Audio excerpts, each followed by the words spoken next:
Good morning students, welcome back to my channel study with Abhiman. आज मैं आप लोगों के लिए पॉलिटेक्निक एंट्रेंस एग्जाम के लिए साइंस में केमिस्ट्री के चैप्टर 3 का पार्ट 2 लेकर आया हूं। तो चैप्टर का नाम क्या है? चैप्टर का नाम है रासायनिक संयोग के नियम, जिसे हम इंग्लिश में बोलते हैं लॉज ऑफ केमिकल कॉम्बिनेशन। तो इससे पहले मैंने इस चैप्टर का पार्ट 1 ऑलरेडी अपलोड कर दिया है, जहां पे मैंने आपको इस चैप्टर में टोटल 12 क्वेश्चंस ऑलरेडी सॉल्व करवा दिए हैं। तो अगर अभी तक आप लोगों ने पार्ट 1 वाली वीडियो को नहीं देखा है तो पार्ट 1 वाली वीडियो की लिंक मैंने आप लोगों को इसी वीडियो के डिस्क्रिप्शन बॉक्स में दे दी है। आप वहां से जाकर के पार्ट 1 वाली वीडियो को देख सकते हैं। तो चलिए फिर आज की इस वीडियो को स्टार्ट करते हैं। तो इससे पहले पार्ट 1 में मैंने आपको 12 क्वेश्चंस ऑलरेडी सॉल्व करवा दिए थे। तो आज की इस वीडियो में हमें यहाँ पे क्वेश्चन नंबर 13 से सॉल्व करना है। और मैं आपको बता दूं कि आज की इस वीडियो में ये चैप्टर आप लोगों का कंप्लीटली फिनिश हो जाएगा। तो चलिए फिर देखते हैं यहाँ पे क्वेश्चन नंबर 13 दिया क्या है। तो क्वेश्चन नंबर 13 आपको अपनी स्क्रीन के ऊपर दिख रहा होगा। क्वेश्चन यहाँ पे लिखा है कि जिंक सल्फेट के क्रिस्टलों में 25% जिंक तथा 50% जल है। यदि स्थिर अनुपात का नियम सही है तो 2 ग्राम जिंक सल्फेट के क्रिस्टल बनाने के लिए जिंक की आवश्यकता होगी। ये हमसे पूछा जा रहा है।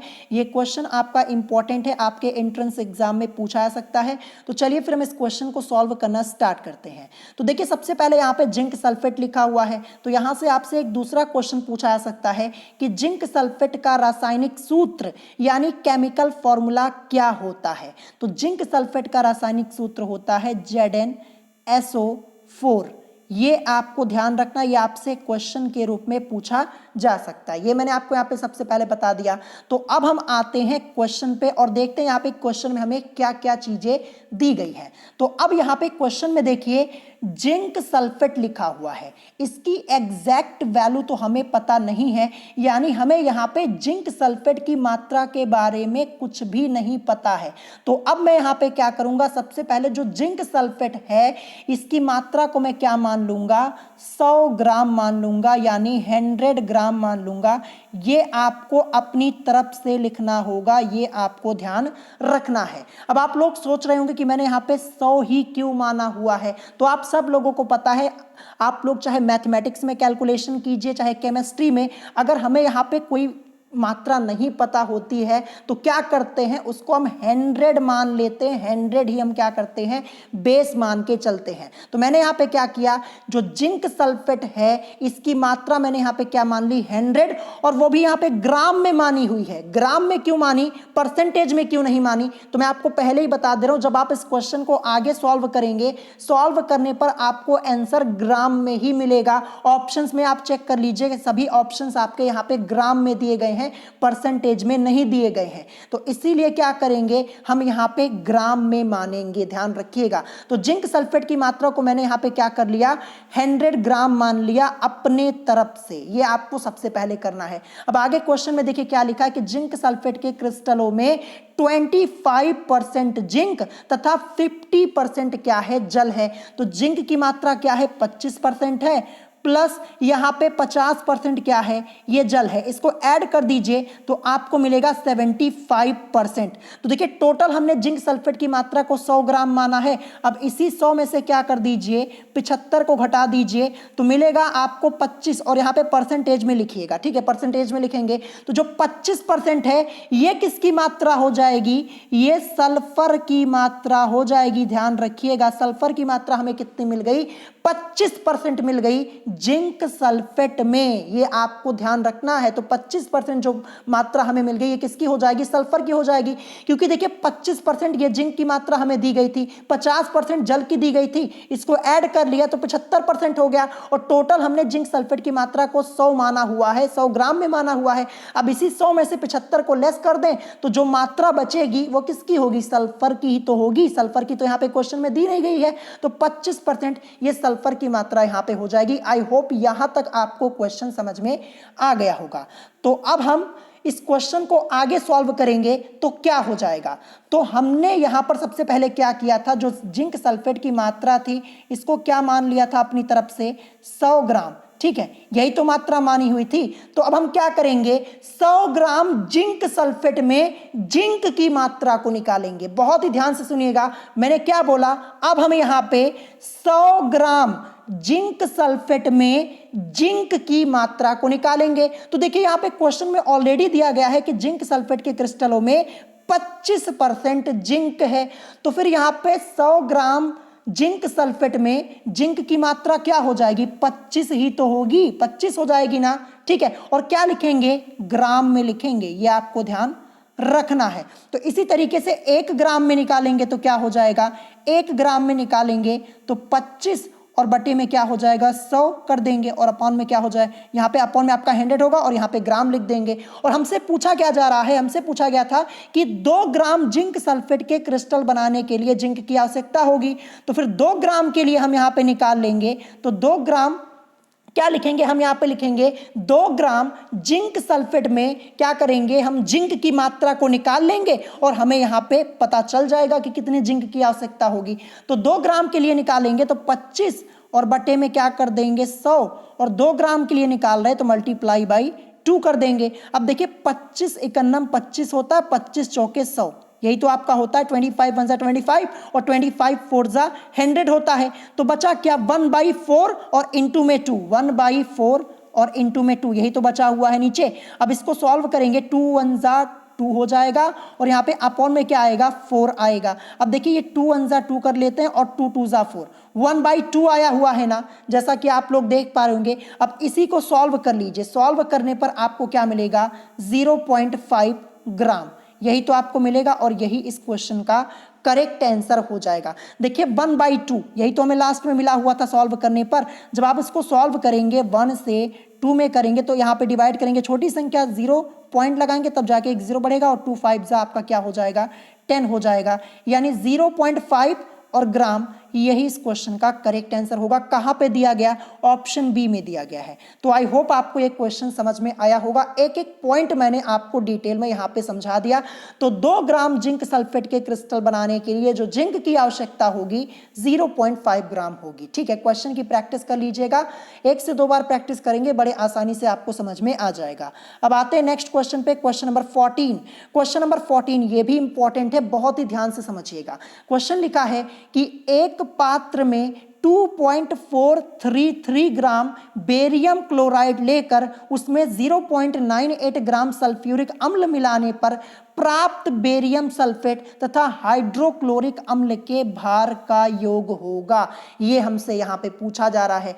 तो अब मैं आपको सबसे पहले ये बता दूं कि इस क्वेश्चन में रूल क्या लगने वाला है। जो क्वेश्चन नंबर 14 आपका है, यहाँ पे रूल क्या लगने वाला है, तो यहाँ पे रूल लगने वाला है द्रव्य की अविनाशता का नियम, या फिर जिसे आप द्रव्यमान संरक्षण के नियम के नाम से भी जानते हैं।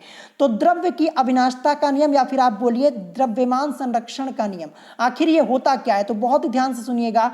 द्रव्य की अविनाशता के नियम के अनुसार किसी भी रासायनिक अभिक्रिया में परिवर्तन के उपरांत भी द्रव्य का कुल द्रव्यमान उतना ही रहता है जितना कि अभिक्रिया से पूर्व था। यानी जो अभिक्रिया के पहले आपका भार था वही आपका यहाँ पे अभिक्रिया के बाद भी होगा। तो देखिए यहाँ पे क्या लिखा है, यहाँ पे लिखा हुआ है कि एक पात्र में 2.433 ग्राम, ये लिखा हुआ है 2.433 ग्राम बेरियम क्लोराइड लेकर उसमें 0.98 ग्राम सल्फ्यूरिक अम्ल मिलाने पर, कितना, 0.98 ग्राम सल्फ्यूरिक अम्ल मिलाने पर प्राप्त बेरियम सल्फेट तथा हाइड्रोक्लोरिक अम्ल के भार का योग होगा। तो देखिए ये क्या है, ये आपका यहाँ पे अभिक्रिया से पहले का है, इसको ऐड कर लीजिए। अभी अभिक्रिया हुई नहीं, अभिक्रिया से पहले का, तो ऐड करेंगे तो आपको यहाँ पे क्या मिलेगा, 3 8 3 आपका 11 हो जाएगा, 1 लिखेंगे, कैरी 1 आएगा यहाँ पे, 9 4 13, यहाँ पे एक कैरी आएगा तो 14, यहाँ पे लिखेंगे 4 और यहाँ पे एक कैरी इधर जाएगा 3 और पॉइंट के नीचे पॉइंट लगा देंगे। तो हमें क्या मिला, 3.413 ग्राम ये मिला हुआ है। ये क्या है, ये अभिक्रिया से पहले का है, ठीक है। अभिक्रिया से पहले क्या है, यहाँ पे अभिक्रिया से पहले 3.413 ग्राम है। तो अभिक्रिया के बाद भी आपका क्या होगा, 3.413 ही होगा। किस रूल के हिसाब से, द्रव्य की अविनाशता का नियम, या फिर आप बोल सकते हैं द्रव्यमान संरक्षण के नियम के अनुसार। मैंने अभी आपको क्या बताया, मैंने आपको बताया ना कि द्रव्य की अविनाशता के नियम के अनुसार किसी भी रासायनिक अभिक्रिया में परिवर्तन के उपरांत भी द्रव्य का कुल द्रव्यमान उतना ही रहता है जितना कि अभिक्रिया से पूर्व था। यानी जो अभिक्रिया के पहले आपका यहाँ पे भार था वही आपका अभिक्रिया के बाद भी होगा। तो यही तो हमसे पूछा गया है, यहाँ पे पूछा गया कि एक पात्र में 2.433 ग्राम बेरियम क्लोराइड लेकर उसमें 0.98 ग्राम सल्फ्यूरिक अम्ल मिलाने पर प्राप्त बेरियम सल्फेट, यहाँ पे प्राप्त बेरियम सल्फेट तथा हाइड्रोक्लोरिक अम्ल के भार का योग होगा। यानी अभिक्रिया होने के बाद की बात हमसे यहाँ पे पूछा जा रहा है, इसी का योग यहाँ पे पूछा जा रहा है। तो अभिक्रिया से पहले हमने ऐड किया, हमें 3.413 मिला, क्योंकि द्रव्यमान संरक्षण का नियम मैंने आपको यहाँ पे बता दिया, यही अप्लाई हो रहा है। तो अभिक्रिया के बाद भी यहाँ पे क्या होगा, 3.413 ग्राम ही होगा। ये आपको ध्यान रखना है। अब मैं आपको समझा दूं, देखिए अब यहां पे अभिक्रिया होगी तो अभिक्रिया के बाद यहां पे जैसे ये 2.433 ग्राम दिया है तो यहां पे आपको हो सकता है कुछ और मिले और इसका भी यहां पे अभिक्रिया होने के बाद कुछ और मिले, लेकिन यहां पे वैल्यूज अलग अलग हो सकती, लेकिन ऐड करने पर आपका सेम यही 3.413 ग्राम ही आएगा। बस इतना आपको यहां पे ध्यान रखना, सिंपल सा क्वेश्चन। करेक्ट आंसर आपका क्या हो जाएगा, 3.413 ग्राम, जो कि ऑप्शन बी में आपका दिया गया है। तो आई होप आपको एक क्वेश्चन समझ में आ गया होगा। 1 से 2 बार प्रैक्टिस करेंगे ना तो बड़े आसानी से आप सॉल्व कर पाएंगे। अब आते हैं नेक्स्ट क्वेश्चन पे, क्वेश्चन नंबर 15। क्वेश्चन नंबर 15 यहां पे दिया गया है कि यौगिक के किस युग्म द्वारा गुणित अनुपात के नियम की पुष्टि नहीं होती है। यहां पे नहीं की बात हो रही है, ध्यान रखिएगा। 4 ऑप्शंस आप लोगों के स्क्रीन के ऊपर आप लोगों को दिख रहे होंगे। तो क्वेश्चन नंबर 15 इसका करेक्ट आंसर क्या होगा, इसका करेक्ट आंसर होगा ऑप्शन सी, यानी CO2 यानी कार्बन डाइऑक्साइड, व यहाँ पे H2CO3 लिखा है, इसको हम किस नाम से जानते हैं, कार्बनिक एसिड के नाम से, यानी कार्बनिक अम्ल के नाम से जानते हैं। ये आपको ध्यान रखना है। देखिए ऑप्शन में आपको कार्बन डाइऑक्साइड तथा कार्बनिक अम्ल भी लिखा हुआ मिल सकता है फॉर्मूले की जगह, तो ये आपको ध्यान रखना है। तो यौगिक के किस युग्म द्वारा गुणित अनुपात के नियम की पुष्टि नहीं होती, तो ये आपका हो जाएगा CO2 तथा H2CO3। ये आपको यहाँ पे ध्यान रखना, ऑप्शन सी आपका करेक्ट हो जाएगा। अब आते हैं नेक्स्ट क्वेश्चन पे। क्वेश्चन नंबर 16 क्या दिया है, क्वेश्चन नंबर 16 आपका यहाँ पे लिखा हुआ है, आपके एग्जाम में आया हुआ question, UP polytechnic entrance exam 2005 में क्वेश्चन लिखा है कि कार्बन तथा ऑक्सीजन के 2 यौगिक CO तथा CO2 बनाते हैं। CO से मतलब कार्बन मोनोऑक्साइड और CO2 से मतलब क्या हो जाएगा, CO2 से मतलब हो जाएगा कार्बन डाइऑक्साइड बनाते हैं। यदि कार्बन का परमाणु भार 12 तथा ऑक्सीजन का 16 है तो यौगिकों की संरचना प्रदर्शित करती है। देखिए ये क्वेश्चन में आपको पेन भी उठाने की जरूरत नहीं है, मैंने आपको एक ट्रिक बताई हुई थी पार्ट 1 में, ठीक है। देखिए इस क्वेश्चन में CO डाइऑक्साइड, CO से मतलब आपका यहाँ पे क्या हो जाएगा, CO से मतलब आपका कार्बन मोनोऑक्साइड होगा यहाँ पे, ठीक है। CO से मतलब आपका यहाँ पे हो जाएगा कार्बन मोनोऑक्साइड और CO2 से मतलब हो जाएगा कार्बन डाइऑक्साइड। दोनों में ही आपको यहाँ पे क्या ऑक्साइड लिखा हुआ मिल रहा है। अब देखिए ये आपको अपनी तरफ से ध्यान रखना होगा कि CO मतलब क्या होता है कार्बन मोनोऑक्साइड और CO2 मतलब कार्बन डाइऑक्साइड, ये सब आपको पता होगा पहले से ही, ठीक है, इतना तो सबको पता होता है। तो ऑक्साइड यहाँ पे आ रहा है, जब ऑक्साइड आ रहा है और हमें यहाँ पे आंकड़े दिए गए हैं, परमाणु भार 12 किसका दिया गया है, कार्बन का, और ऑक्सीजन का दिया गया है 16, तो आंकड़े भी दिए गए हैं, तो क्या हो जाएगा, ये गुणित अनुपात का नियम हो जाएगा ऑप्शन ए इस क्वेश्चन का करेक्ट आंसर हो जाएगा। करेक्ट आंसर क्या होगा? ऑप्शन ए यानी गुणित अनुपात का नियम, यही तो करेक्ट होगा, क्योंकि CO और CO2 लिखा है। CO से मतलब कार्बन मोनोऑक्साइड और CO2 से मतलब कार्बन डाइऑक्साइड। यहां पे क्या आ रहा है? यहां पे आपका आ रहा है ऑक्साइड। मैंने आपको ट्रिक क्या बताई थी? अगर आपको क्वेश्चन में ऑक्साइड या फिर ऑक्साइडो लिखा हुआ मिले और कुछ आंकड़े आपको दिए जाएं और आपसे पूछा जाए कि ये कौन सा नियम यहाँ पे ये आंकड़े प्रदर्शित करते, तो आप क्या बोलेंगे? गुणित अनुपात का नियम। तो यहाँ पे देखिए ऑक्साइड आपका था और यहाँ पे आंकड़े दिए गए थे, तो आगे आपको क्वेश्चन सॉल्व करने की जरूरत ही नहीं, आप तुरंत बताइए कि ये गुणित अनुपात का नियम होगा। और गुणित अनुपात का नियम किसने दिया था ये आप मुझे कमेंट करके बताइएगा। ये क्वेश्चन मैं आप लोगों से पूछ रहा हूं, पार्ट 1 में मैंने आप लोगों को बताया हुआ था। आपको बताना है कि गुणित अनुपात के नियम का प्रतिपादन किसने किया था, इस नियम को किसने दिया था। ठीक है, तो यहाँ पे करेक्ट आंसर आपका ऑप्शन ए होगा। अब आते हैं नेक्स्ट क्वेश्चन पे, क्वेश्चन नंबर 17। क्वेश्चन नंबर 17 यहाँ पे है कि व्युत्क्रम अनुपात के नियम का प्रतिपादन किया था। ये मैंने आपको पार्ट 1 में ही बता दिया था, एक क्वेश्चन आया था इससे रिलेटेड, वहीं पे मैंने आपको बताया हुआ था। 4 ऑप्शन आपको अपनी स्क्रीन के ऊपर दिख रहे होंगे। करेक्ट आंसर क्या होगा? करेक्ट आंसर आपका होगा ऑप्शन डी, यानी रिक्टर ने व्युत्क्रम अनुपात के नियम का प्रतिपादन किया था। रिक्टर ने, शॉर्ट में इनका नाम हम लिखते हैं JB रिक्टर। पूरा नाम क्या है? पूरा नाम है जेरेमाइस बेंजामिन रिक्टर। जे से क्या हो जाएगा? जेरेमाइस, बी से बेंजामिन और रिक्टर तो यहाँ पे लिखा ही हुआ है। तो पूरा नाम इनका क्या है? जेरेमाइस बेंजामिन रिक्टर, शॉर्ट में लिखते हैं JB रिक्टर। और ये एक जर्मन साइंटिस्ट थे, यानी जर्मन वैज्ञानिक थे, ये भी आपको ध्यान रखना है। तो क्वेश्चन नंबर 17 करेक्ट आंसर आपका ऑप्शन डी हो जाएगा। अब आते हैं नेक्स्ट क्वेश्चन पे। क्वेश्चन नंबर 18 यहाँ पे दिया है कि गुणित अनुपात के नियम को निरूपित करने वाले यौगिकों का युग्म है। आपको यहाँ पे बताना है गुणित अनुपात के नियम को निरूपित करने वाले जो यौगिकों का युग्म है, इन चारों में से कौन सा एक है, ये आपको यहाँ पे बताना है। तो क्वेश्चन नंबर 18, इसका करेक्ट आंसर क्या हो जाएगा? करेक्ट आंसर आपका क्या हो जाएगा? करेक्ट आंसर आपका होगा CO और CO2। क्या होगा? CO और CO2 होगा। ये आपको ध्यान रखना है। अभी ऊपर ही मैंने आपको क्वेश्चन सॉल्व कराया था, वहां पे CO और CO2 आया हुआ था और वहां पे हमारा गुणित अनुपात का नियम क्या हुआ था? करेक्ट आंसर हुआ था। अभी मैं आपको ऊपर ले चलता हूं, अभी ऊपर ही मैंने आपको सॉल्व कराया था। ये देखिए CO और CO2 बनाते हैं, यहाँ पे मात्रा दी गई थी, हमसे पूछा गया था कि ये यौगिकों की संरचना प्रदर्शित करती है, गुणित अनुपात का नियम, यही तो हमारा करेक्ट हुआ था। तो यहाँ पे देखिए साफ साफ आपका ऑप्शन में CO और CO2 लिखा हुआ है। CO से मतलब कार्बन मोनोऑक्साइड, CO2 से मतलब कार्बन डाइऑक्साइड। तो ये जो यहाँ पे यौगिकों का युग्म है, ये गुणित अनुपात के नियम को निरूपित करता है। ऑप्शन बी CO और CO2 ये आपका करेक्ट आंसर हो जाएगा। ठीक है, ये क्वेश्चन आप अच्छे से पढ़ लीजिएगा, लर्न कर लीजिएगा, इंपॉर्टेंट है। अब आते हैं नेक्स्ट क्वेश्चन पे, क्वेश्चन नंबर 19।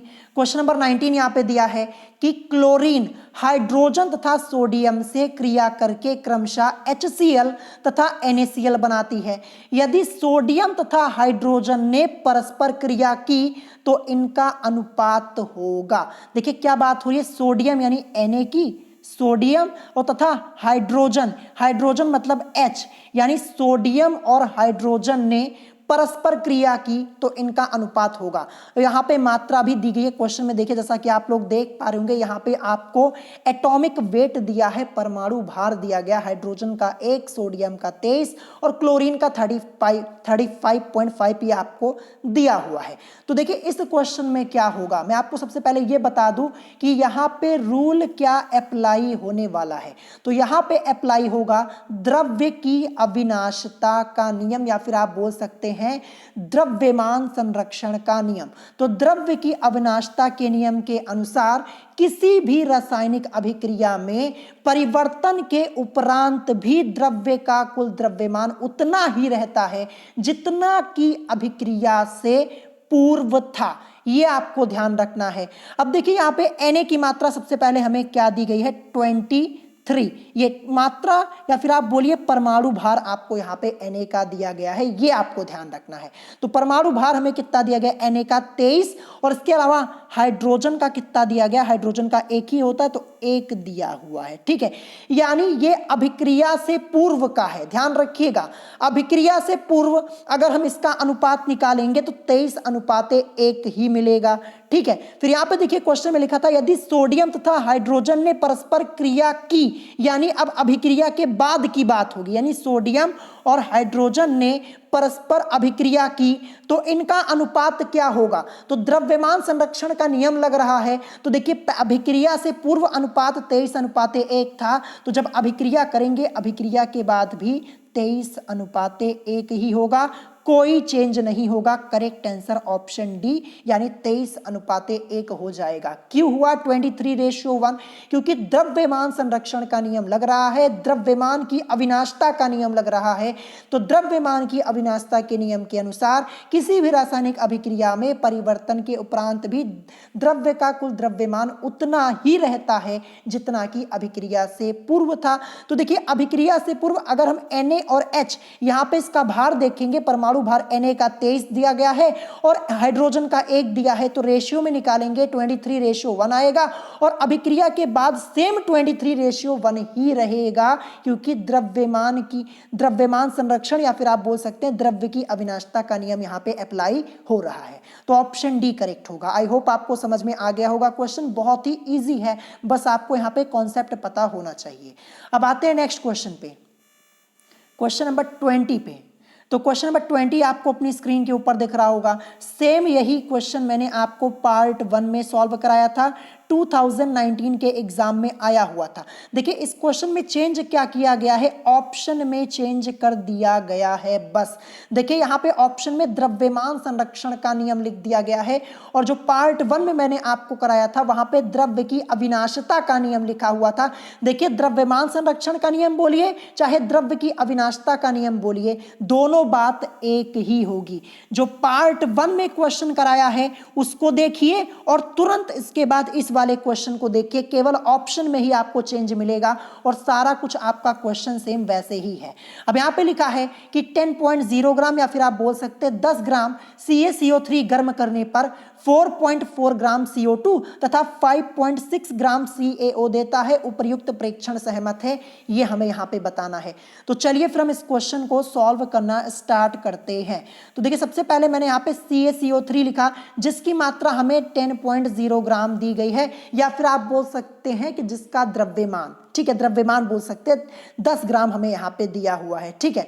अब गर्म करने की बात हो रही है, गर्म करने पर सिंबल मैंने बना दिया, इसका मतलब क्या हो जाएगा, गर्म करने पर क्या हो जाएगा, गर्म करने पर, ये आपको ध्यान रखना है, ठीक है। गर्म करने पर क्या दे रहा है, CaO। देखिए यहाँ पे CaO को पहले और CO2 को बाद में लिखेंगे, ये आपको ध्यान रखना। तो CaO प्लस CO2 देता है। अब CaO की मात्रा 5.6 ग्राम और CO2 की मात्रा 4.4 ग्राम हमें क्वेश्चन में दी गई है। देखिए जो CaCO3 है ये अभिकारक है और CaO प्लस CO2 जो मिला है ये उत्पाद है। अभिकारक और उत्पाद के बारे में पार्ट 1 में मैंने आपको पहले ही डिटेल में बता दिया है, अगर आपने पार्ट 1 वाली वीडियो देखिए तो आपको पता होगा, ठीक है।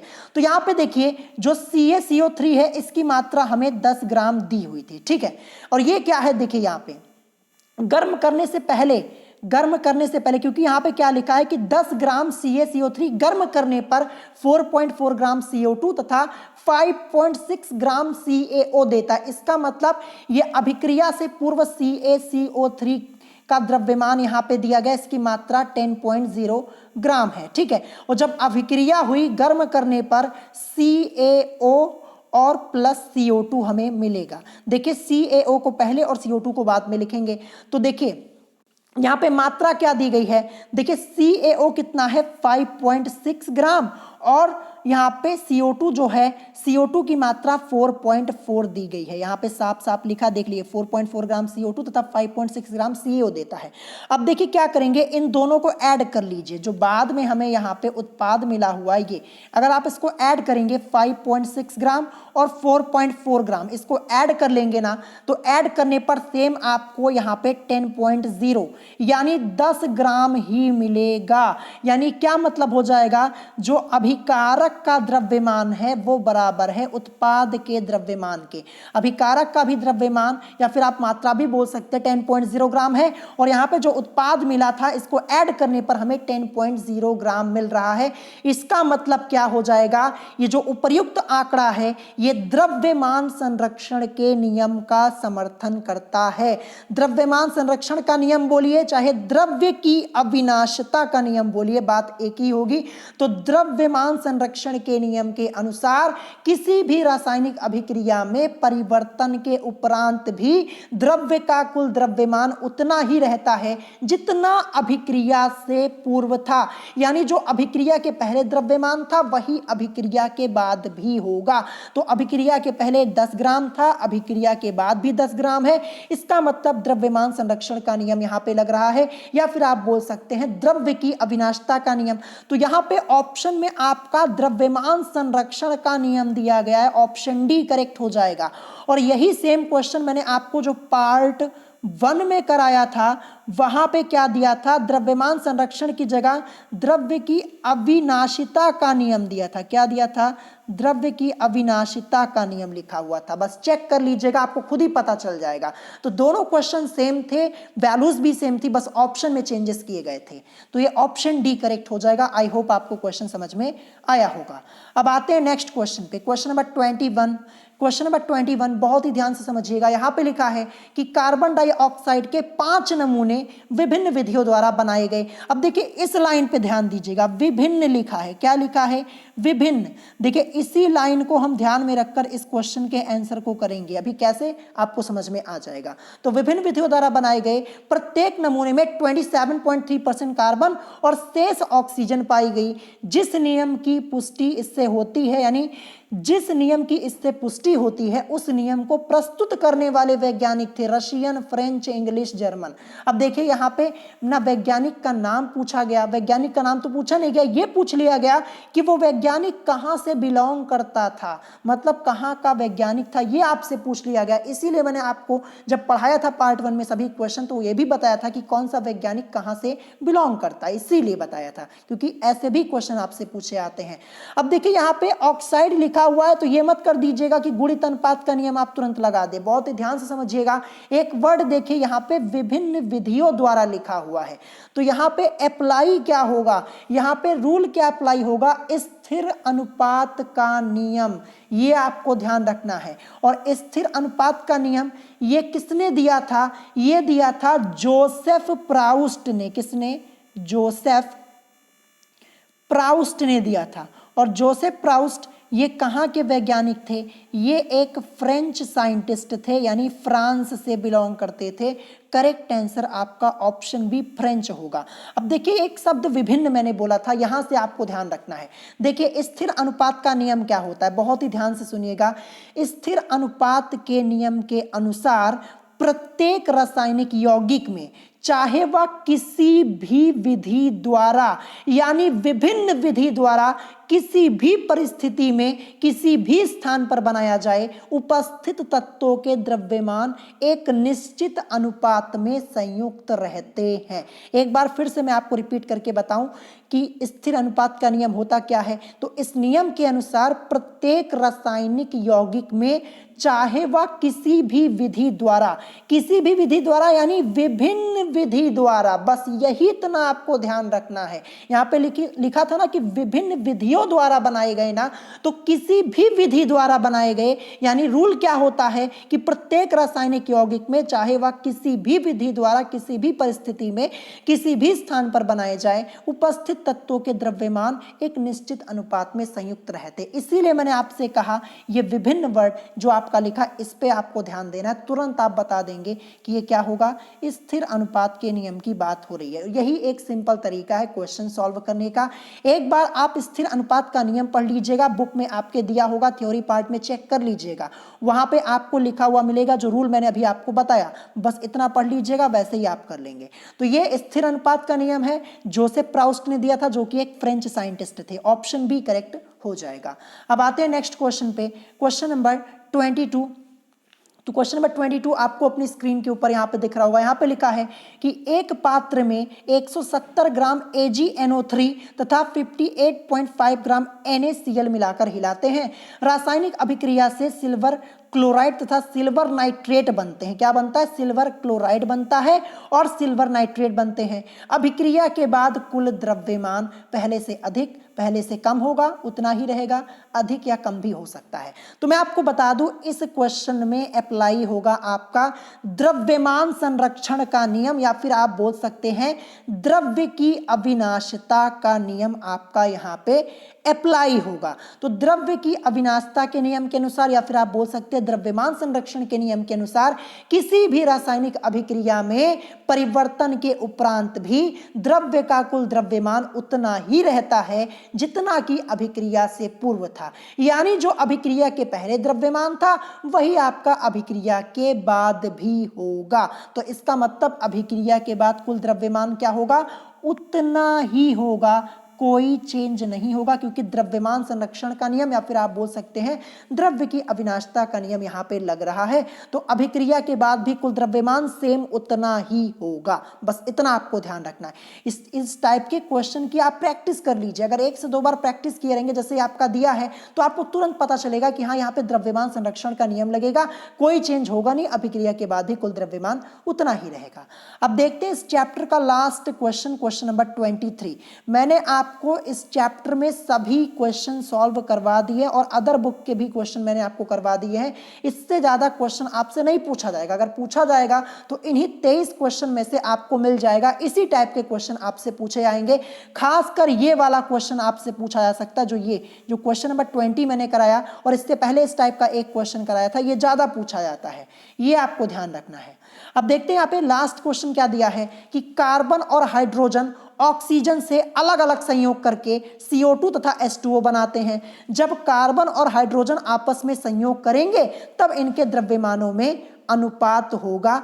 ये हमसे यहाँ पे पूछा जा रहा है। क्या लिखा है कि जब कार्बन और हाइड्रोजन आपस में संयोग करेंगे, यानी यहाँ पे ध्यान रखिएगा, क्वेश्चन में संयोग करने के बाद की बात यहाँ पे हो रही है। सबसे पहली बात आपको यही ध्यान रखना है, जो आपसे पूछा जा रहा है कि जब कार्बन और हाइड्रोजन आपस में संयोग करेंगे तब इनके द्रव्यमानों में अनुपात होगा। तो यहाँ पे संयोग करने के बाद की बात हो रही है, ना कि पहले की। ये आपको यहाँ पे ध्यान रखना है। तो क्या कहा जा रहा है कि जब कार्बन और हाइड्रोजन, कार्बन को हम C से लिखते हैं, ठीक है, और हाइड्रोजन को हम क्या लिखते हैं? हाइड्रोजन को H2, ठीक है, H2 लिखेंगे, ठीक है, क्या लिखेंगे? H2 यहाँ पे लिखेंगे। ये आपको ध्यान रखना है, क्योंकि यहाँ पे क्या लिखा है? कार्बन और हाइड्रोजन ऑक्सीजन से अलग अलग संयोग करके CO2 तथा H2O बनाते हैं। जब कार्बन और हाइड्रोजन आपस में संयोग करेंगे तब इनके द्रव्यमानों में अनुपात होगा। तो यहाँ पे अभिक्रिया, देखिए यहाँ पे क्या हो जाएगा? संयोग करने के बाद की बात हो रही, इस अभिक्रिया होने के बाद की बात यहाँ पे होगी, ठीक है, ये आपको ध्यान रखना है। अब देखिए C+H2 हमें क्या मिलेगा अगर इस रिएक्शन को हम करेंगे? वैसे तो हमें यहाँ पे CH2 मिलना चाहिए, लेकिन हम क्या करेंगे? यहाँ पे लिखेंगे CH4। CH4 हमें करना ही होगा, नहीं तो ये क्वेश्चन आगे सॉल्व ही नहीं होगा। अब यहाँ पे देखिए CH4 कैसे आएगा? ये वैसे तो यहाँ पे CH2 आना चाहिए यहाँ पे इक्वेशन के अकॉर्डिंग, लेकिन हमें यहाँ पे क्या करना होगा? CH4। अब CH4, अब यहाँ पे देखिए एक ही कार्बन है और यहाँ पे हाइड्रोजन की मात्रा दो ही तो हाइड्रोजन यहाँ पे है, जैसा कि आप लोग देख पा रहे हैं, क्योंकि H2 लिखा हुआ है। अब यहाँ पे जब अभिक्रिया हो गई तो कार्बन तो एक ही है, लेकिन हाइड्रोजन यहाँ पे 4 हो जा रहा है। तो इसका मतलब क्या करेंगे? अब हमें इस समीकरण को क्या करना होगा? बैलेंस करना होगा। बैलेंस करने के लिए कुछ नहीं करेंगे, बस इसके आगे 2 लिख देंगे, 2H2 कर देंगे, यानी C+2H2 gives CH4। इक्वेशन हमारा बैलेंस हो गया। अब देखिए यहाँ पे एक कार्बन और इसके बाद देखिए यहाँ पे हाइड्रोजन जो हो जाएंगे, क्योंकि 2H2 यानी अब यहाँ पे 4 हाइड्रोजन आपके हो जाएंगे। ये आपको ध्यान रखना है। तो इसका मतलब क्या हो जाएगा? जब रिएक्शन होगी तो CH4 आपको मिलेगा। तो आई होप इतना आपको समझ में आ गया होगा। इतना आपको सबसे पहले यहाँ पे करना होगा। तो अभिक्रिया होने के बाद, ठीक है, हमें क्या मिल रहा है CH4, यानी जब कार्बन और हाइड्रोजन आपस में संयोग करेंगे, संयोग यहां पे हो चुका है, अभिक्रिया हो चुकी है, हमें क्या मिला CH4 ये मिला हुआ है। फिर हमसे पूछा गया तब इनके द्रव्यमानों में अनुपात होगा। तो अभिक्रिया होने के बाद यानी संयोग करने के बाद CH4 मिल रहा है, अब इसी का हम क्या करेंगे अनुपात निकाल लेंगे। तो CH4 में C से हमारा मतलब कार्बन, और कार्बन का जो एटॉमिक वेट परमाणु भार हम यहां पे लेंगे, ध्यान रखिएगा क्या होता है 12 होता है। क्या होता है 12। और यहां पे हाइड्रोजन कितने हैं 4 हैं, और हाइड्रोजन का जो एटॉमिक वेट परमाणु भार एक ही होता है और 4 हाइड्रोजन है, तो यहां पे क्या हो जाएगा 4 गुणे 1 करेंगे तो हमें 4 ही मिलेगा, यानी इसका मतलब क्या लिखेंगे 12 रेशियो, और यहां पे लिख देंगे हम 4। इसी को सॉल्व कर लीजिए, 2 6 12 और 2 2 4 यानी 6:2, यही इस क्वेश्चन का करेक्ट आंसर हो जाएगा। कहां पे दिया गया है, ये आपका दिया गया है ऑप्शन सी में, तो ऑप्शन सी इस क्वेश्चन का करेक्ट आंसर होगा। तो ऐसे आपको इस क्वेश्चन को सॉल्व करना था। यहां पे ध्यान दीजिए क्या लिखा था, जब कार्बन और हाइड्रोजन आपस में संयोग करेंगे, यानी संयोग करने के बाद की बात हो रही है, तब हमें यहां पे इनके द्रव्यमानों में अनुपात बताना है। तो कार्बन C, हाइड्रोजन को H2 लिखेंगे यहां पे। अब देखिए रिएक्शन करने पे हमें यहां पे CH4 लाना है, ना कि CH2। तो 4 लाने के यहां पे 2, इक्वेशन को हम क्या करेंगे, इक्वेशन को यहां पे बैलेंस कर लेंगे, तो C + 2H2 गेप CH4 हमारा हो जाएगा। अब इसका जब हम यहां पे अभिक्रिया के बाद की बात हो रही है, यहां पे संयोग करने के बाद की बात, तब हमें यहां पे इनके द्रव्यमानों में अनुपात बताना है कार्बन और हाइड्रोजन के। तो देखिए कार्बन इसका परमाणु भार 12 और हाइड्रोजन का हो जाएगा 4, क्योंकि हाइड्रोजन का एक ही होता है, एक ही तो इसका परमाणु भार होता है, 4 हाइड्रोजन है तो 1 गुणे 4, या फिर आप लिखिए 4 गुणे 1, 4 ही तो मिलेगा, क्योंकि हाइड्रोजन का परमाणु भार एक ही तो होता है और 4 हाइड्रोजन है, तो 1 गुणे 4 यानी 4 आएगा आपका। अब इसी को सॉल्व कर लीजिए, 2 6 12 और ये 2 2 4 यानी 6:2 इस क्वेश्चन का करेक्ट आंसर होगा, जो कि ऑप्शन सी में दिया गया है। तो ऐसे आपको इस क्वेश्चन को सॉल्व करना पड़ेगा। देखिए इसके लिए आपको प्रैक्टिस करनी होगी, विदाउट प्रैक्टिस आप इस क्वेश्चन को समझ ही नहीं पाएंगे, सॉल्व ही नहीं कर पाएंगे, पता ही नहीं चलेगा कि कैसे सॉल्व हुआ है। तो प्रैक्टिस कर लीजिएगा। तो आज की इस वीडियो में ये चैप्टर आप लोगों का कंप्लीटली फिनिश हो जाता है। टोटल 23 क्वेश्चन मैंने आपको सॉल्व कराए हैं, एक एक क्वेश्चन सॉल्व करा दिया, कोई भी क्वेश्चन छूटा नहीं है। आप अरिहंत की पूरी बुक चेक कर लीजिएगा, एक भी क्वेश्चन नहीं छूटा है, बल्कि 2 क्वेश्चन मैंने आपको यहाँ पे ज्यादा ही सॉल्व कराए हैं। अरिहंत की बुक में 21 क्वेश्चन ही दिया, मैंने आपको 23 करवाए हुए हैं। तो इस सभी क्वेश्चन की प्रैक्टिस अच्छे से कर लीजिएगा, और कोई क्वेश्चन नहीं समझ में आया हो तो आप कमेंट करके पूछ सकते हैं। अगर वीडियो पसंद आई हो तो वीडियो को लाइक करना मत भूलिएगा, और साथ ही साथ हमारे चैनल स्टडी विद अभिमान को सब्सक्राइब करना मत भूलिएगा। तो आज की वीडियो में इतना ही, मिलेंगे नेक्स्ट वीडियो में। Thanks for watching.